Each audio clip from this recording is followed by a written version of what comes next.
Hello guys, आज की इस वीडियो में आपके लिए लेके आया हूँ top 100 most challenging GK GS questions जो कि बहुत ही डिफिकल्ट होते हैं और एग्जाम ओरिएंटेड हैं। ठीक है, यह आपको यूपी होमगार्ड, एसएससी, पुलिस और डिफेंस और स्टेट पीसीएस से संबंधित क्वेश्चंस यहाँ पे मिलेंगे जो कि एग्जाम्स में आए हुए हैं और बहुत ही टफ क्वेश्चन है, बहुत ही चैलेंजिंग क्वेश्चन है। तो आप इन क्वेश्चंस को देखिए और बताइए कि 100 में से आपने कितने क्वेश्चंस जो हैं सही किए हैं। ठीक है, चलिए आपका पहला क्वेश्चन हो जाएगा, भारतीय संविधान के किस अनुच्छेद के अंतर्गत राष्ट्रपति को राज्य में राष्ट्रपति शासन के दौरान संसद के अधिनियमों को संशोधन करने की शक्ति प्राप्त होती है? तो संशोधित करने की शक्ति प्राप्त होती है, यह होता है आपका किस अनुच्छेद के तहत? अनुच्छेद 357। ठीक है, अनुच्छेद 357 के तहत जो है ऐसा राष्ट्रपति कर सकते हैं जब आपातकाल लगा हो तब। ठीक है, यानी option number C is the right answer. तो आपका क्या आंसर था आप कमेंट करके जरूर बताइए। ठीक है, चलिए नेक्स्ट देखते हैं आप। नेक्स्ट हो जाएगा, निम्नलिखित में से किस वेद में राजनीतिक संस्थाओं और सभाओं, जिसमें हम सभा या समिति कहते हैं, का सर्वाधिक स्पष्ट उल्लेख मिलता है? तो ऋग्वेद, यजुर्वेद, सामवेद या अथर्ववेद? आपका उत्तर जरूर बताएं। सही जवाब हो जाएगा आपका ऋग्वेद। क्या? Rigveda. Option number A is the right answer. चलिए नेक्स्ट क्वेश्चन हो जाएगा आपका, भारत में राज्य सूची से संबंधित विषयों पर संसद कानून बना सकती है? यदि क्या? ठीक है, तो ऑप्शंस हैं, राष्ट्रपति अध्यादेश जारी करे, राज्यपाल अनुशंसा करे, राज्यसभा 2/3 बहुमत से प्रस्ताव पारित करे या सुप्रीम कोर्ट निर्देश दे। तो जो सही जवाब होगा साथियों आपका हो जाएगा राज्यसभा 2/3 बहुमत से प्रस्ताव पारित करे। तो ऐसे में यह क्या कर सकता है? संसद कानून बना सकती है। ठीक है, चलिए नेक्स्ट देखते हैं आपका, निम्न में से कौन सा युग्म गलत है? ठीक है, तो गलत आपको बताना है। तो ये अग्निकुंड कहाँ पे मिला था? ये कालीबंगा में मिला था। ठीक है, फिर क्या है, गोदीवाड़ा ये कहाँ मिला था? तो यह लोथल में मिला था। और ये जो मोहनजोदड़ो है, मोहनजोदड़ो में क्या मिला था? बिश्नाल स्नानागार। जबकि जो पशुपति जो मोहर है यह धौलावीरा से नहीं प्राप्त हुआ था, यानी option number D is the right answer. ये गलत हो जाएगा आपका। ठीक है, चलिए नेक्स्ट देखते हैं आपका। नेक्स्ट है, मुद्रास्फीति के साथ आर्थिक विकास दर घटती है, तो उस स्थिति को क्या कहते हैं साथियों? तो इस स्थिति को जो है क्या कहते हैं? स्टैगफ्लेशन। क्या? स्टैगफ्लेशन कहा जाता है, यानी option number B is the right answer. चलिए नेक्स्ट क्वेश्चन आपका देखते हैं, निम्नलिखित में से कौन सा असंधारणीय प्राकृतिक संसाधन है? तो यह आपका हो जाएगा कोयला। का? कोयला, यानी ऑप्शन नंबर सी कोयला इज द राइट आंसर। चलिए नेक्स्ट देखते हैं आपका क्वेश्चन नंबर 7, भारत में मानवाधिकार आयोग की सिफारिशें क्या होती हैं? बाध्यकारी होती हैं, पूर्णतः न्यायिक आदेश होती हैं, ठीक है, या सलाहात्मक प्रकृति की होती हैं, या केवल राज्यों पर लागू होती हैं? तो जो भारत में मानवाधिकार आयोग की जो सिफारिशें होती हैं साथियों, वह क्या होती हैं? सलाहात्मक और प्रकृति की होती हैं। ठीक है, सलाहात्मक प्रकृति की होती हैं, यानी option number C is the right answer. चलिए नेक्स्ट देखते हैं आपका क्वेश्चन नंबर 8, क्या 1857 के विद्रोह के समय भारत का सर्वोच्च नागरिक अधिकारी कौन था? तो उस समय का जो 1857 की बात की जाए, जब विद्रोह हुआ था 1857 का, तो जो भारत का सर्वोच्च नागरिक था साथियों, वह कौन था? Governor general. कौन? गवर्नर जनरल, यानी option number a governor general is the right answer. ठीक है, नेक्स्ट क्वेश्चन देखते हैं आपका, निम्नलिखित में से कौन सा ग्रीन हाउस गैस नहीं है? तो ग्रीन हाउस गैस जो है साथियों वह नहीं है। तो आपका जो सही जवाब हो जाएगा वो हो जाएगा सल्फर डाइऑक्साइड। क्या? सल्फर डाइऑक्साइड दोस्तों यह एक क्या है? ग्रीन हाउस गैस नहीं है, यानी option number D is the right answer. चलिए नेक्स्ट क्वेश्चन देखते हैं आपका, क्वेश्चन नंबर 10 हो जाएगा, भारत में आंतरिक सुरक्षा का प्राथमिक उत्तरदायित्व किस पर है? तो दोस्तों आंतरिक सुरक्षा की बात करें तो यह आपका राज्य सरकार का हो जाएगा, यानी option number B is the right answer. चलिए नेक्स्ट क्वेश्चन देखते हैं आपका, जो कि हो जाएगा, संविधान के किस अनुच्छेद के अंतर्गत संघ एवं राज्यों के बीच प्रशासनिक संबंधों का उल्लेख होता है?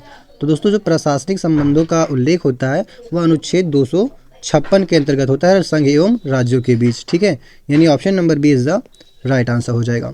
चलिए नेक्स्ट क्वेश्चन है आपका, निम्नलिखित में से किस स्थल से हल, जिसे हल बोलते हैं यानी जोतने वाला जो सामान होता है खेत जोतने के लिए, तो उसका जो प्रमाण होता है प्राप्त होता है, तो कहाँ से होता है? तो यह आपका सही जवाब हो जाएगा कालीबंगन से। कहाँ से? कालीबंगन से या कालीबंगा, यानी option number B is the right answer. चलिए नेक्स्ट देखते हैं दोस्तों, भारत में राष्ट्रीय आय की गणना मुख्यतः किस विधि से की जाती है साथियों? तो यह किस विधि से की जाती है आपकी?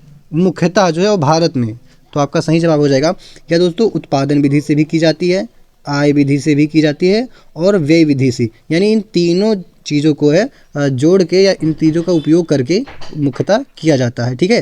यानी option number D is the right answer हो जाएगा। चलिए नेक्स्ट क्वेश्चन देखते हैं साथियों, आपका हो जाएगा निम्नलिखित में से कौन सा मृदा अपरदन का मानवीय कारण नहीं है, यानी कि मानव द्वारा उत्पन्न कारण नहीं है दोस्तों। तो क्या हो जाएगा, वनों की कटाई, तो दोस्तों यह तो मानव द्वारा हो गया, ठीक है। अति चराई, फिर क्या है तीव्र वर्षा और अनुचित कृषि, तो यह भी कृषि द्वारा है और ये भी क्या है मानव द्वारा है। बट तीव्र वर्षा है जो साथियों, यह किसके द्वारा है, यह आपका हो जाएगा नेचर के द्वारा यानी प्रकृति के द्वारा, यानी option number C is the right answer. चलिए नेक्स्ट क्वेश्चन देखते हैं, आपका क्या हो जाएगा, भारतीय संविधान में राज्य के नीति निदेशक तत्व किस देश से प्रेरित हैं।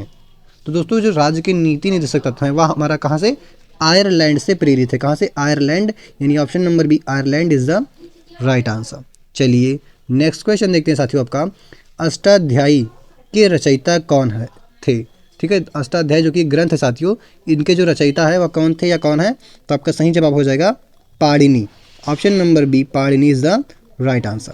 चलिए नेक्स्ट देखते हैं, आपका निम्नलिखित में से कौन सा प्रत्यक्ष कर है, प्रत्यक्ष कर जो है साथियों, तो प्रत्यक्ष कर हमारा कौन सा हो जाएगा आपका, अप्रत्यक्ष तो आप जानते हैं, और प्रत्यक्ष क्या होता है तो देखते हैं। आपको जो प्रत्यक्ष रूप से हमारे कर होते हैं वो हमारा आयकर होता है जो प्रत्यक्ष रूप से लागू होता है, जबकि यह उत्पादक क्या है, उत्पाद शुल्क, सीमा शुल्क और वस्तु कर, यह सब कैसे कर हैं, अप्रत्यक्ष कर हैं, ठीक है। और जो जीएसटी है साथियों हमारा वस्तु एवं सेवा कर, जिसको हम जीएसटी भी बोलते हैं, वो अभी एक अप्रत्यक्ष कर है, ठीक है। बट जो आयकर है यह आपका प्रत्यक्ष कर हो जाएगा, ठीक है। चलिए आगे देखते हैं, भारत में जैव विविधता हॉटस्पॉट की संख्या कितनी है। तो जैव विविधता जो हॉटस्पॉट हैं साथियों वह कुल कितने हैं भारत में, 4, कितने, 4, यानी option number C is the right answer. चलिए नेक्स्ट क्वेश्चन देखते हैं साथियों, आपका हो जाएगा जो कि भारतीय संविधान का कौन सा भाग आपातकालीन उपबंधों से संबंधित है। तो दोस्तों ऐसा जो भाग जिसमें आपातकालीन के बारे में बताया गया हो तो वह आपका कौन सा हो जाएगा, भाग 18 हो जाएगा। कौन सा, भाग 18, यानी option number D is the right answer.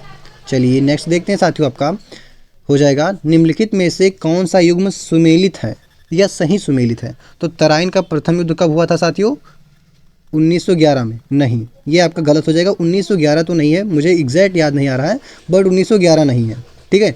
चलिए देखते हैं दूसरा, तराइन का द्वितीय युद्ध जो कि 1190 में हुआ था, किसमें, 1190 में। खानवा का युद्ध 1516 में हुआ था, और हल्दी घाटी का युद्ध जो कि 1580 में हुआ था। दोस्तों ये तराइन का जो प्रथम युद्ध है मैं आपको कंफर्म करके कमेंट में पिन कर दूंगा, ठीक है, कमेंट में पिन कर दूंगा, आप वहाँ से देख लीजिएगा। चलिए नेक्स्ट क्वेश्चन देखते हैं साथियों, आपका हो जाएगा यदि CPI बढ़े और WPI घटे तो इसका संकेत किस ओर है, ठीक है साथियों। तो इसका जो संकेत आपका हो जाएगा वह किस ओर हो जाएगा, औद्योगिक मंदी, क्या हो जाएगा, औद्योगिक मंदी या उपभोक्ता वस्तुओं की महंगाई न या निर्यात में वृद्धि या मुद्रा अवमूल्यन।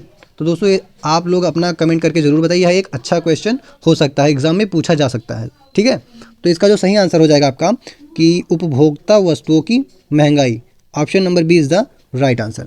आप में से कितनों ने जो है यह क्वेश्चन सही किया है, आप कमेंट में ज़रूर बताइए, ठीक है। चलिए नेक्स्ट क्वेश्चन देखते हैं, आपका भारत में राज्यपाल को पद से हटाने की प्रक्रिया किसके विवेक पर निर्भर है। जो राज्यपाल को पद से हटाने की जो प्रक्रिया है साथियों यह आपका किसके ऊपर निर्भर करता है, यह राष्ट्रपति के विवेक पर निर्भर करता है, यानी ऑप्शन नंबर सी राष्ट्रपति इज़ द राइट आंसर हो जाएगा आपका। चलिए नेक्स्ट क्वेश्चन देखते हैं, आपका निम्न में से कौन सी नदी पूर्व वाहिनी नहीं है, पूर्व वाहिनी नहीं यानी जो पूर्व की ओर नहीं बहती है, ऐसी कौन सी नदी है साथियों। तो वह जो आपकी नदी हो जाएगी कौन सी हो जाएगी आपकी, नर्मदा नदी, option number C Narmada is the right answer. चलिए नेक्स्ट देखते हैं साथियों क्वेश्चन जो कि आपका हो जाएगा क्वेश्चन नंबर 24, मेगास्थनीज जो था वह किसके दरबार में भारत आया था साथियों। तो किसके दरबार में आया था, तो वह दोस्तों आपका सही जवाब हो जाएगा चंद्रगुप्त मौर्य के दरबार में जो है मेगास्थनीज भारत में आया था, यानी option number A is the right answer.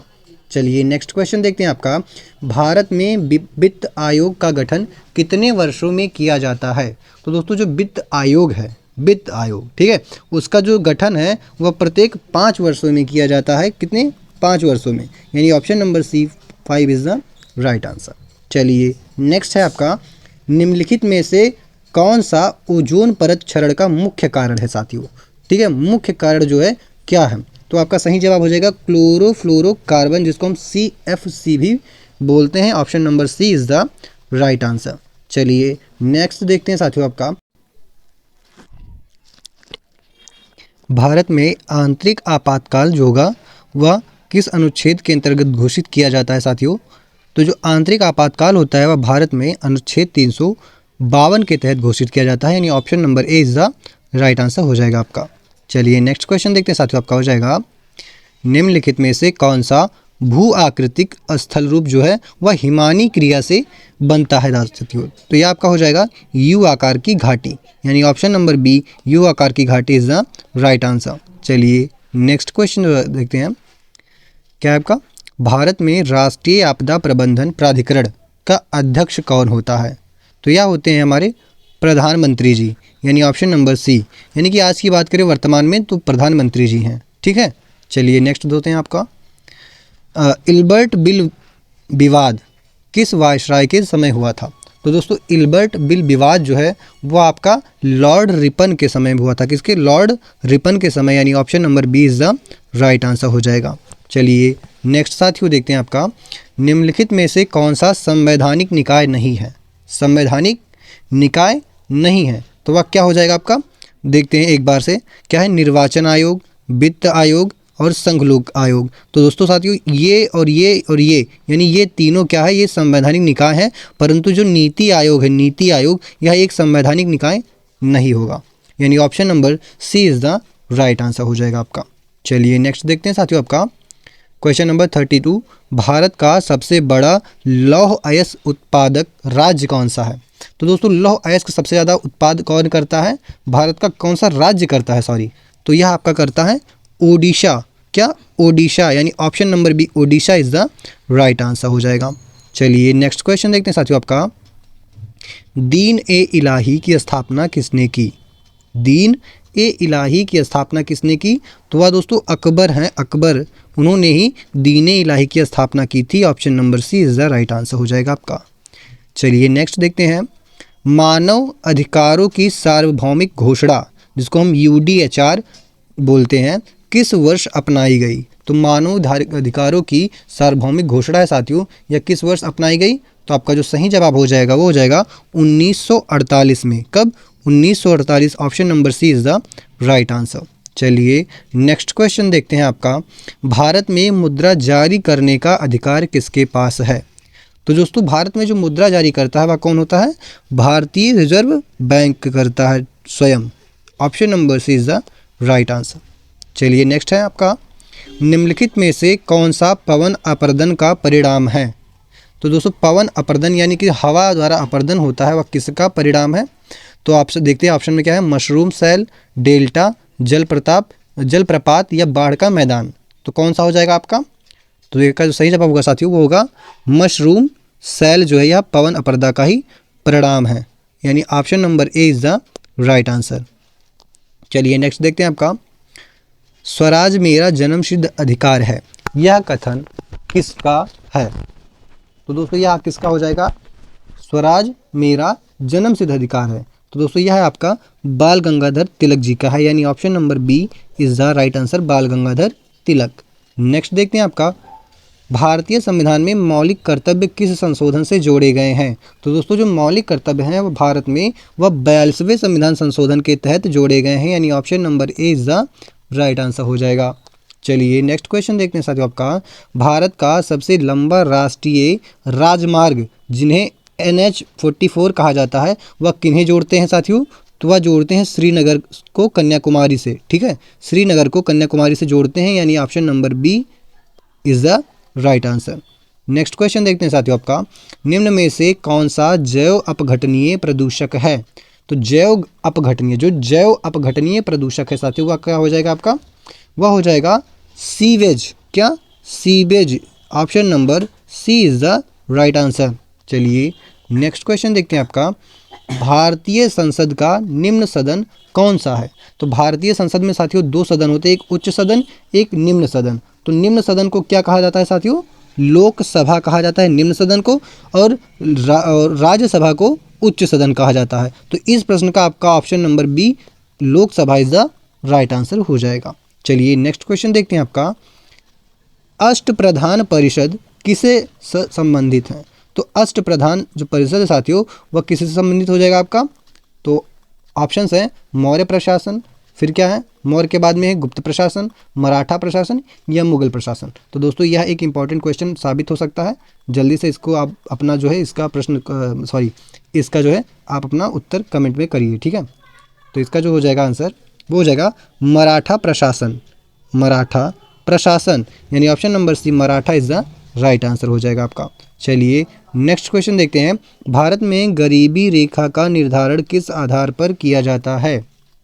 तो गरीबी रेखा का जो निर्धारण होता है साथियों वह आपका किसके आधार पर किया जाता है? आय या उपभोग, व्यय या बचत या रोजगार? तो जो आपका सही जवाब हो जाएगा वो हो जाएगा उपभोग और व्यय के आधार पर किया जाता है, यानी option number B is the right answer. चलिए नेक्स्ट क्वेश्चन देखते हैं साथियों, आपका निम्न में से कौन सी झील मीठे जल की झील है? मीठे जल की झील, तो जो मीठे जल की झील हो जाएगी आपकी कौन सी? वूलर झील। कहाँ पे है? वूलर झील, option number C is the right answer. चलिए नेक्स्ट क्वेश्चन देखते हैं, भारत में शून्य भुखमरी किस सतत विकास लक्ष्य यानी SDG से संबंधित है? तो दोस्तों यह आपका SDG 2 से संबंधित है, option number B is the right answer हो जाएगा। चलिए नेक्स्ट क्वेश्चन देखते हैं, संविधान का कौन सा अनुच्छेद समान नागरिक संहिता से संबंधित है? तो समान नागरिक संहिता जो से संबंधित है वह आपका कौन सा अनुच्छेद हो जाएगा साथियों? वह अनुच्छेद 44 हो जाएगा, जो कि इलेक्शंस या चुनाव के समय में इसे लागू किया जाता है, यानी option number C is the right answer, अनुच्छेद 44 आर्टिकल 44, ठीक है। नेक्स्ट देखते हैं, अलबरूनी भारत कब आया था साथियों? तो भारत कब आया अलबरूनी? तो आपका सही जवाब हो जाएगा या मोहम्मद गजनबी के साथ में भारत आया था। अब क्या नाम है? अलबरूनी, किसके? मोहम्मद गजनबी के साथ, option number A is the right answer. चलिए नेक्स्ट क्वेश्चन देखते हैं साथियों, आपका निम्न में से कौन सा मौद्रिक नीति का उपकरण नहीं है? मौद्रिक नीति का उपकरण जो नहीं हो जाएगा वो आपका हो जाएगा सब्सिडी। सब्सिडी यह दोस्तों मौद्रिक नीति का उपकरण नहीं है, यानी option number D is the right answer.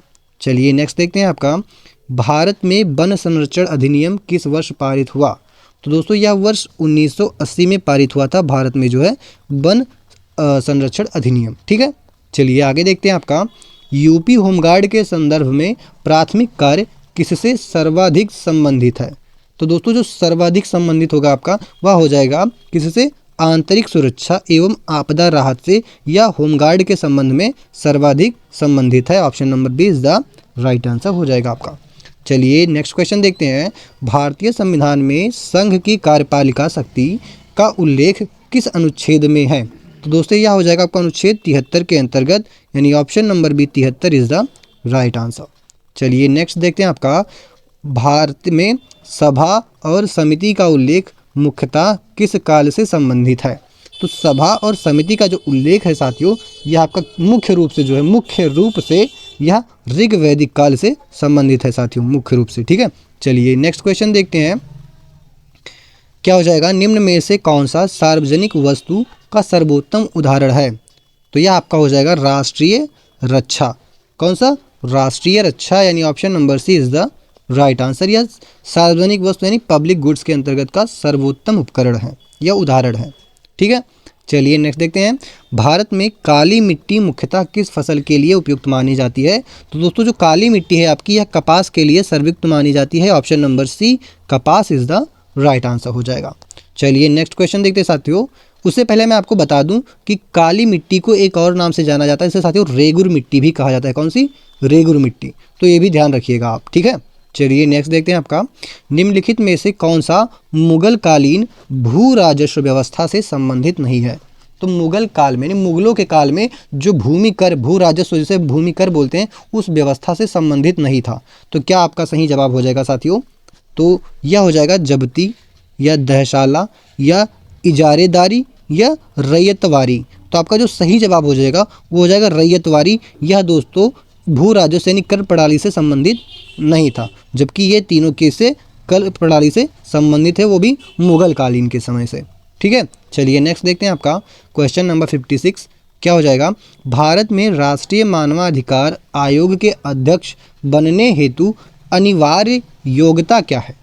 तो राष्ट्रीय मानवाधिकार आयोग के जो अध्यक्ष बनने की जो क्राइटेरिया होता है वह क्या होता है साथियों? तो आपका सही जवाब हो जाएगा, आप सुप्रीम कोर्ट का सेवानिवृत्त मुख्य न्यायाधीश होने चाहिए, तो आप इसके लिए उपयुक्त माने जाएंगे, यानी option number C is the right answer. चलिए नेक्स्ट क्वेश्चन देखते हैं आपका, यदि रेपो दर घटाई जाती है तो सामान्यतः क्या प्रभाव पड़ता है? तो रेपो दर घटाई जाती है तो सामान्यतः किस पे प्रभाव पड़ता है आपका साथियों? तो यह आपका सही जवाब हो जाएगा, ऋण जो होता है वह सस्ता होता है। क्या? ऋण सस्ता हो जाता है, यानी option number C is the correct answer हो जाएगा आपका। चलिए नेक्स्ट क्वेश्चन देखते हैं, भारत की कौन सी नदी भ्रंश घाटी, जिसको हम रिफ्ट वैली कहते हैं, वहाँ से बहती है? तो वहाँ से होकर जो बहती है साथियों वह नदी है हमारी नर्मदा नदी। कौन सी? नर्मदा नदी। Option number C is the right answer. चलिए नेक्स्ट क्वेश्चन देखते हैं साथियों, जो कि हो जाएगा आपका, अमरावती कला शैली किस धर्म से संबंधित है? तो दोस्तों अमरावती जो कला शैली है यह आपका किससे? बौद्ध धर्म से संबंधित है। ऑप्शन नंबर सी बौद्ध इज द राइट आंसर हो जाएगा आपका। नेक्स्ट देखते हैं आपका, भारतीय संविधान क्या है? भारतीय संविधान का कौन सा भाग विशेष उपबंधों यानी स्पेशल प्रिविजंस से संबंधित है? तो यह आपका हो जाएगा भाग 16, भाग 21। कौन सा? भाग 21, यानी ऑप्शन नंबर कौन सा? सी इज द राइट आंसर, भाग 21। यह किससे? विशेष उपबंधों से संबंधित है। चलिए नेक्स्ट देखते हैं आपका, निम्नलिखित में से कौन सा अनवीकरणीय ऊर्जा स्रोत है? अनवीकरणीय साथियों क्या होता है? जिसको हम दोबारा से उत्पन्न नहीं कर सकते हैं, ठीक है। तो यह आपका हो जाएगा कौन सा? पेट्रोलियम होगा, आई थिंक, है कि नहीं है? पेट्रोलियम ही होगा साथियों, जबकि ये सौर ऊर्जा को हम पुनः प्राप्त कर सकते हैं। फिर क्या है? ऊर्जा, पवन ऊर्जा को भी पुनः प्राप्त कर सकते हैं, और जल ऊर्जा, जल विद्युत को भी पुनः प्राप्त कर सकते हैं, जल के द्वारा इकट्ठा करके और टरबाइन से घुमा के ऐसे ऐसे करके। बट पेट्रोलियम तो साथियों हम नहीं कर सकते, ये नेचुरल ही होता है, यानी option number D is the right answer. चलिए नेक्स्ट क्वेश्चन देखते हैं आपका, द्वैध शासन प्रणाली जो है वह भारत में किस अधिनियम से लागू की गई थी? तो कौन सा अधिनियम आपका हो जाएगा? वह हो जाएगा भारत सरकार अधिनियम 1919 के तहत यह इसको लागू किया गया था, यानी option number B is the right answer. चलिए नेक्स्ट क्वेश्चन देखते हैं साथियों, भारत में न्यायिक पुनरावलोकन, जिसको हम जुडिशियल रिव्यू की कहते हैं, की अवधारणा किस देश से ली गई है? तो यह आपका दोस्तों अमेरिका से लिया गया है। कहाँ से? अमेरिका से लिया गया है जुडिशियल रिव्यू, यानी option number C is the right answer, America. चलिए नेक्स्ट देखते हैं, निम्न में से कौन सा ग्रीन हाउस प्रभाव को बढ़ाता है? ग्रीन हाउस प्रभाव को, तो वनों की कटाई, वृक्षारोपण, जैविक खेती या वर्षा जल संचयन। तो आपका जो वनों की कटाई होती है साथियों, इससे ग्रीन हाउस जो प्रभाव होता है वह बढ़ता है, यानी option number A is the right answer. चलिए नेक्स्ट क्वेश्चन देखते हैं आपका, अकबरनामा के लेखक कौन थे साथियों? अकबरनामा के लेखक कौन थे? तो आपका सही जवाब हो जाएगा अबुल फजल। कौन से? Abul Fazal. Option number A is the right answer. चलिए नेक्स्ट क्वेश्चन देखते हैं, भारत में सार्वभौमिक वयस्क मताधिकार का सही अर्थ क्या है? तो जो सार्वभौमिक वयस्क मताधिकार है वह साथियों आपका हो जाएगा, क्या है? एक मिनट, हाँ, तो ऑप्शंस क्या है? केवल शिक्षितों को मताधिकार देना, 21 वर्ष से अधिक आयु, बिना भेदभाव सभी वयस्क नागरिक, या केवल करदाताओं को मताधिकार। तो इसका जो सही आंसर होगा वो होगा बिना भेदभाव के सभी वयस्क नागरिक होंगे, इसका यही मतलब होगा, और उनको मताधिकार यानी मत देने का अधिकार प्राप्त होगा, यानी option number C is the right answer हो जाएगा। चलिए नेक्स्ट क्वेश्चन देखते हैं आपका, निम्नलिखित में से कौन सा राष्ट्रीय उद्यान उत्तर प्रदेश में स्थित नहीं है? उत्तर प्रदेश में स्थित नहीं है आपका, तो आपका कौन सा हो जाएगा यह? चलिए देखते हैं, दुधवा हो जाएगा, या फिर चंद्रप्रभा हो जाएगा, या जिम कार्बेट हो जाएगा, या हस्तिनापुर हो जाएगा। तो कमेंट करके आप सही बताइए आंसर। तो ये आपका हो जाएगा जिम कार्बेट जो है, यह आपका राष्ट्रीय उद्यान जो है, जो कि उत्तर प्रदेश में स्थित नहीं है, यह दूसरे स्टेट में है, ठीक है। नेक्स्ट क्वेश्चन देखते हैं आपका साथियों, जो कि हो जाएगा, भारत में राष्ट्रीय आय के आंकड़े कौन जारी करता है? राष्ट्रीय आय के आंकड़े जो जारी करता है वह कौन होता है? तो आपका जो सही जवाब हो जाएगा साथियों वह हो जाएगा MOSPI। क्या? MOSPI होता है, वह राष्ट्रीय आय के आंकड़े जारी करता है। Option number C is the right answer. चलिए नेक्स्ट देखते हैं, खिलाफत आंदोलन मुख्यतः किस उद्देश्य से प्रारंभ हुआ था? तो दोस्तों खिलाफत आंदोलन था वह तुर्की के सुल्तान का समर्थन में क्या हुआ था? प्रारंभ हुआ था। Option number B is the right answer. चलिए नेक्स्ट क्वेश्चन देखते हैं साथियों, आपका हो जाएगा 70 नंबर का। भारतीय संविधान में धन विधेयक की परिभाषा किस अनुच्छेद में दी गई है? तो आपका सही जवाब हो जाएगा अनुच्छेद 110 में। Option number B is the right answer. चलिए नेक्स्ट क्वेश्चन देखते हैं साथियों, निम्नलिखित में से कौन सा प्राकृतिक आपदा नहीं है? तो आपका सही जवाब हो जाएगा औद्योगिक रिसाव, यानी option number D is the right answer. चलिए नेक्स्ट क्वेश्चन देखते हैं साथियों, आपका भारत का सबसे पुराना पर्वत तंत्र कौन सा है? तो सबसे पुराना पर्वत तंत्र है जो कि भारत का है वह हो जाएगा आपका अरावली। कौन सा? Aravalli. Option number B is the right answer. चलिए नेक्स्ट क्वेश्चन देखते हैं साथियों, जो कि है आपका नील दर्पण। क्या है? नील दर्पण नाटक के लेखक कौन है? तो आपका सही जवाब हो जाएगा दीनबंधु मित्र। कौन? Dinabandhu Mitra. Option number B is the right answer. चलिए नेक्स्ट क्वेश्चन देखते हैं, आपका भारत में आर्थिक आपातकाल किस अनुच्छेद के अंतर्गत घोषित किया जाता है? तो दोस्तों जो आर्थिक आपातकाल होता है वह आपका अनुच्छेद 360 के तहत या इसके अंतर्गत घोषित किया जाता है। Option number C is the right answer. चलिए नेक्स्ट देखते हैं, आपका निम्न में से कौन सा जैव विविधता का स्तर नहीं है? तो जो दोस्तों जैव विविधता का स्तर नहीं है वह आपका हो जाएगा क्या? औद्योगिक। क्या? औद्योगिक, यानी option number D is the right answer. चलिए नेक्स्ट क्वेश्चन है आपका, यूपी होमगार्ड का संगठनात्मक नियंत्रण किस विभाग के अंतर्गत आता है साथियों? तो यह आपका आता है गृह विभाग के अंतर्गत। कौन से? गृह विभाग, यानी option number B is the right answer. चलिए नेक्स्ट क्वेश्चन है आपका, भारत छोड़ो आंदोलन किस वर्ष प्रारंभ हुआ था? तो आपका सही जवाब हो जाएगा वर्ष 1942 में जो है यह शुरू हुआ था भारत छोड़ो आंदोलन। चलिए option number C is the right answer. Next question हो जाएगा, निम्नलिखित में से कौन सा आरबीआई का कार्य नहीं है? तो आरबीआई कौन सा कार्य नहीं करता है? तो मुद्रा निर्गमन, सरकारी बैंकिंग, विदेश नीति निर्धारण या क्या है ऋण नियंत्रण। तो यह दोस्तों जो आपका सही जवाब हो जाएगा वो हो जाएगा आपका क्या? विदेश नीति निर्धारण। यह आपका विदेश मंत्रालय करता है। ठीक है, विदेश मंत्रालय, यानी option number C is the right हो जाएगा आपका। चलिए नेक्स्ट क्वेश्चन देखते हैं, भारत में वनों की कटाई का प्रमुख परिणाम क्या है? तो जो प्रमुख परिणाम है या परिणाम या प्रमुख कारण है वह क्या हो जाएगा? वर्षा में वृद्धि, मृदा अपरदन, कृषि उत्पादन वृद्धि या जैव विविधता वृद्धि। तो दोस्तों जो वनों की कटाई हो रही है इसका जो प्रमुख परिणाम मिल रहा है हमारा वो हो जाएगा मृदा का अपरदन अधिक से अधिक हो रहा है, यानी option number B is the right answer. चलिए नेक्स्ट क्वेश्चन देखते हैं, आपका पंचशील सिद्धांत किससे संबंधित है? पंचशील सिद्धांत, तो जो पंचशील सिद्धांत है साथियों आपका विदेश नीति से संबंधित है। किससे? विदेश नीति। Option number B is the right answer हो जाएगा आपका।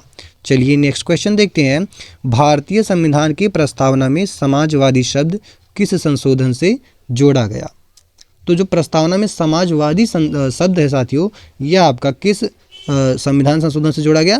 तो यह हो जाएगा आपका 42वां संविधान संशोधन। Option number B is the right answer. चलिए नेक्स्ट क्वेश्चन देखते हैं कि निम्न में से कौन सा अस्थाई वन का उदाहरण है? तो अस्थाई वन का उदाहरण जो हो जाएगा साथियों वह हो जाएगा आपका आरक्षित वन।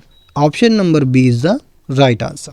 चलिए नेक्स्ट क्वेश्चन देखते हैं, इंडिका ग्रंथ किसने लिखा? तो दोस्तों जो इंडिका ग्रंथ है हमारा वह किसने लिखा था? मेगास्थनीज ने। किसने? मेगास्थनीज ने। Option number C is the right answer.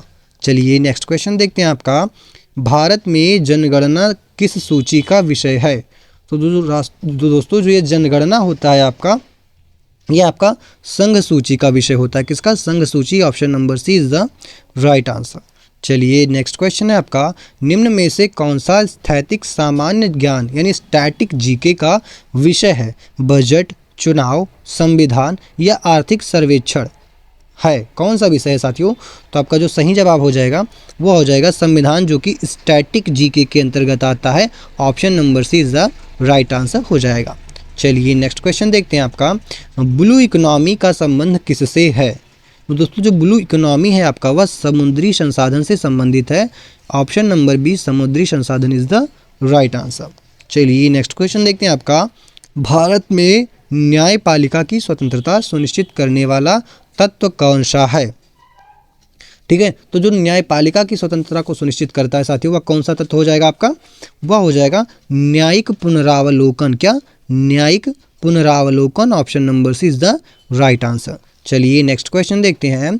निम्न में से कौन सा हरित क्रांति का प्रभाव नहीं था? हरित क्रांति का प्रभाव तो क्या हो जाएगा आपका?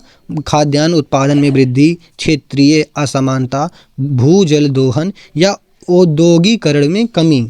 तो आपका जो सही जवाब हो जाएगा वह हो जाएगा औद्योगिकरण में कमी। यह दोस्तों हरित क्रांति के प्रभाव के कारण नहीं हुआ था, यानी option number D is the right answer. चलिए नेक्स्ट क्वेश्चन देखते हैं। यूपी होमगार्ड का मुख्य उद्देश्य किससे संबंधित है साथियों? ठीक है, तो जो मुख्य उद्देश्य है यूपी होमगार्ड का वह किससे संबंधित होगा साथियों? तो यह आपका हो जाएगा आंतरिक सुरक्षा व आपदा सहायता से। साथियों यह क्वेश्चन जो है बार बार घुमा के पूछा जा रहा है, तो आप क्वेश्चंस के सार को समझिए कि वह कहना क्या चाहता है। ठीक है, यानी ऑप्शन नंबर सी आपका यहाँ पे भी यही राइट आंसर हो जाएगा। चलिए नेक्स्ट क्वेश्चन देखते हैं कि भारत सेवक समाज, क्या है? भारत सेवक समाज की स्थापना किसने की? तो इसकी जो स्थापना की थी किसने की थी? गोपाल कृष्ण गोखले जी ने की थी। Option number B is the right answer हो जाएगा। चलिए नेक्स्ट क्वेश्चन देखते हैं आपका। निम्न में से कौन सा अंतर्राष्ट्रीय संगठन नहीं है? तो अंतर्राष्ट्रीय संगठन नहीं है साथियों, वो आपका हो जाएगा आरबीआई, जो कि हमारा राष्ट्रीय संगठन है। Option number D is the right answer हो जाएगा। ठीक है साथियों, चलिए नेक्स्ट क्वेश्चन देखते हैं। भारत में संसदीय शासन प्रणाली किस देश से ली गई है? तो आपका सही जवाब हो जाएगा ब्रिटेन से। Option number C Britain is the right answer. चलिए नेक्स्ट क्वेश्चन है आपका। लाल, पीली, काली मिट्टी किस आधार पर वर्गीकृत की जाती है? ठीक है, जो लाल, पीली या काली मिट्टी होती है वह किस आधार पर वर्गीकृत की जाती है साथियों? तो यह जिसमें जैसा कि इसमें लिखा है रंग, क्या है? रंग लाल, पीला, नीला, ठीक है, काला। तो यह रंग के आधार पर क्या क्या है? वर्गीकृत किया गया है। Option number C is the right answer. चलिए नेक्स्ट क्वेश्चन देखते हैं आपका कि निम्न में से कौन सा अनुच्छेद अस्पृश्यता का अंत करता है? तो अस्पृश्यता जो होता है साथियों वह छुआछूत का अंत कौन करता है? वह आपका हो जाएगा अनुच्छेद 17 के अंतर्गत। Option number C is the right answer. चलिए नेक्स्ट क्वेश्चन देखते हैं आपका। मौद्रिक नीति समिति यानी MPC में कुल कितने सदस्य होते हैं? तो दोस्तों कुल सदस्यों की संख्या इसमें होती है 6। कितने? 6, यानी option number C is the right answer. चलिए नेक्स्ट क्वेश्चन देखते हैं। भारत में वन्य जीव संरक्षण अधिनियम कब लागू हुआ? तो सही जवाब हो जाएगा आपका 1972 में। Option number A 1972 is the right answer. चलिए नेक्स्ट क्वेश्चन देखते हैं साथियों। निम्न में से कौन सा आपदा प्रबंधन का पूर्व आपदा चरण है? तो आपका सही जवाब हो जाएगा क्या? Summon. Summon, option number c summon is the right answer, जिसको हम बोलते हैं मिटिगेशन। ठीक है, चलिए नेक्स्ट देखते हैं आपका। साइमन कमीशन भारत का बहिष्कार किस वर्ष हुआ? तो भारत में जो साइमन कमीशन का बहिष्कार हुआ था साथियों वह हुआ था 1928 में। Option number B is the right answer. चलिए नेक्स्ट क्वेश्चन है आपका। भारत का सबसे बड़ा बाघ अभयारण्य कौन सा है? तो बाघ जो अभयारण्य है साथियों भारत का सबसे बड़ा, वह कौन सा हो जाएगा आपका?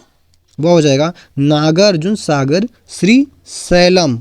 Nagarjuna Sagar Srisailam, option number C is the right answer हो जाएगा आपका। चलिए नेक्स्ट क्वेश्चन देखते हैं आपका। दोस्तों ये आपका आखिरी क्वेश्चन हो जाएगा। यूपी होमगार्ड की भूमिका के संदर्भ में सबसे उपयुक्त कथन कौन सा है?